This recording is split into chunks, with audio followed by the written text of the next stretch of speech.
Jackson of PlaySheetSports.com here, and I am joined by Abby Baker, two-time All-Stater and two-time state champion for the Wyoming East Lady Warriors. Abby, I want to thank you for joining me today. You guys, you're coming in a different way than what you had your first 2 years. You came in as a freshman; they were state runner-up. Then you won as a freshman. You played a lot there towards the end of the season, and then obviously your sophomore year, you started. You hit the big shot to win the state championship game, and then last year you guys go out in the quarterfinal round. It was a lot different. I think what Ryan had said, at the podium, he was like, the feeling that we're feeling now is the same feeling that we've made a lot of teams experience over the last couple of years.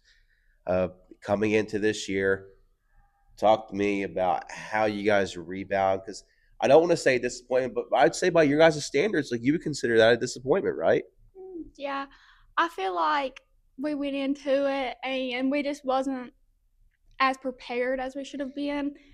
It really did suck, especially from my standpoint at least, because I've never really experienced losing like there. Because both years I went, we won, and now this year we're just trying to prove that we still belong there, that we still are good enough to be there and compete against other teams.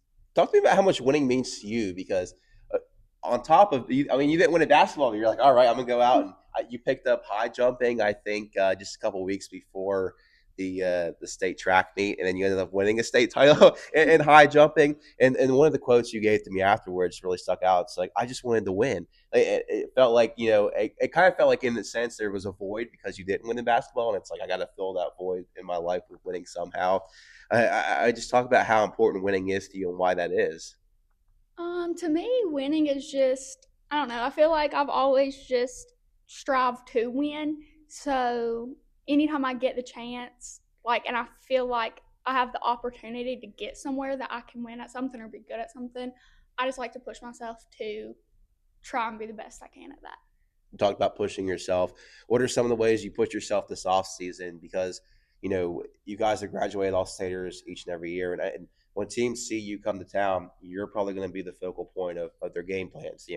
You're not a secret. You've been a two-time all stater. You hit that shot everybody saw. You're extremely talented. You've really terrorized a lot of teams defensively and offensively. So what have you kind of done to take on that challenge of probably being what teams are game planning for coming in?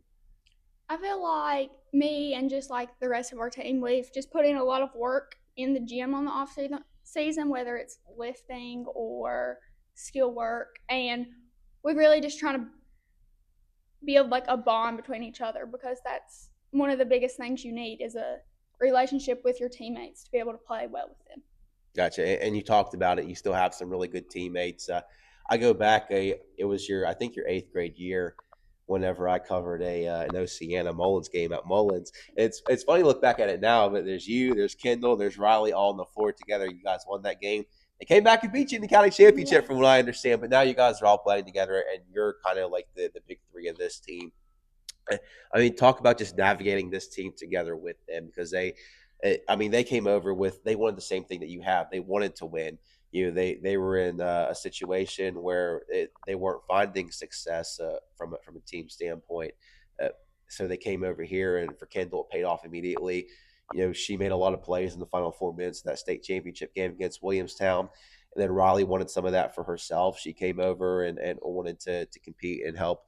So I just talk about you three together and that bond, and it just kind of being the senior force on this team to help navigate them. They're really great teammates. I feel like we all want the same thing. Our goals are the same, so we try and push each other. And at the end of the day, we just want to make ourselves better as long as the rest of our team. Gotcha. What do you feel like is different from this year's team as opposed to last year's teams or any of the teams before? I feel like we've had a lot more learning to do, especially with a lot of younger people coming up. We've lost a lot of basketball players through the years, especially since I've been here. And we've just had this year we've had to rebuild a lot. We've had to change like how we position ourselves, how we play with each other. We've just had to learn to play with new people. But I think it's paying off. I understand you have a younger sister that's joined the roster this year. I got to see her a little bit over the summer whenever you guys played at Concord. Coach Davidson seems to be really high on her. Kind of evaluate her as a big sister. Just what you see as from her as a player, because from what I understand, she's going to get thrown in the water and she's going to have her growing pains. She's going to have to take her lumps, but the expectation is she's going to be a big part of this team. Yeah, I feel like she'll be like a crucial part as well as like everyone else. She's a freshman, so she's going to have to learn what it's like because it's completely different than middle school. And I feel like she's just going to have to adjust to that.